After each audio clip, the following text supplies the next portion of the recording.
Teknik arkadaşlar lazım. Evet.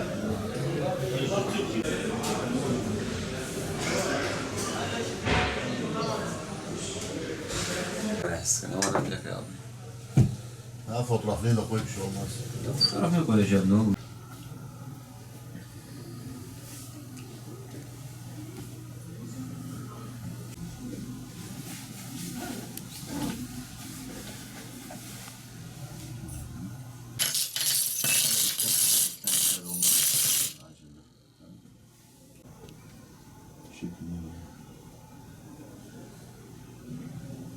Altın fiyatları bu sene çok dalgalıydı.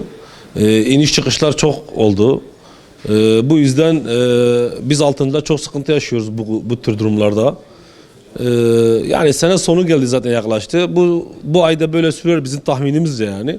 Ama önümüzdeki yıl yükselme yönünde bir öngörümüz var. Tabii onu da bilemeyiz. Onu Allah bilir. Yıl başından sonra bizim tahmini şeyimiz 7.000-7.200 civarları. Sadece biz tahmin ediyoruz biz bunu. Yani çok altında inişler çıkışlar olunca millet de kararsız kalıyor. Biz de zor duruma düşüyoruz.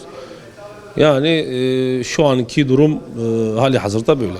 Altın her zaman kazandıran bir şeydir, maddedir.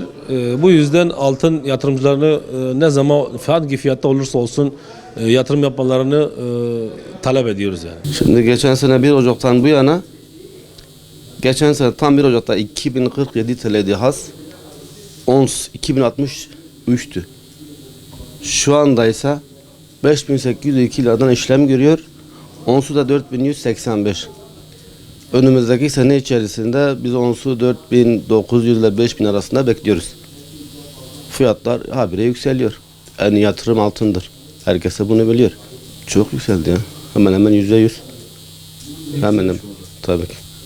Yani her sene hemen hemen %80, %100'e katlanıyor. Özellikle Ocak'tan sonra fiyatlar çıkıyor yani. Bizi etkilenmez, vatandaşı etkiler. Alım gücü azalır. Tabii bundan dolayı bizim de kar marjımız düşer. Budur. Öngörünüz ne? Yani TL bazı tahmin edemez çünkü o dolarla endeksli olan bir şey. Ama hani ons bazlı 5000 civarında bekliyoruz. Yani bu da aşağı yukarı şöyle bir fiyat da çıkabilir. 7000 civarında bekliyoruz. 6800 ile 7000 arası bekliyoruz. Tavsiyem her zaman altın almaktır. 21 yıldır bu işin içindeyim. Altın kadar değer kazanan hiçbir şeyini görmedim ben. Hafsalan işlemlerden sen Bitcoin biz zaten anlamıyoruz. Tavsiye ediyoruz her zaman da. Yani altın 10 bin lirada olsa elinde olan parayı yine altınla değerlendirsin bence millet.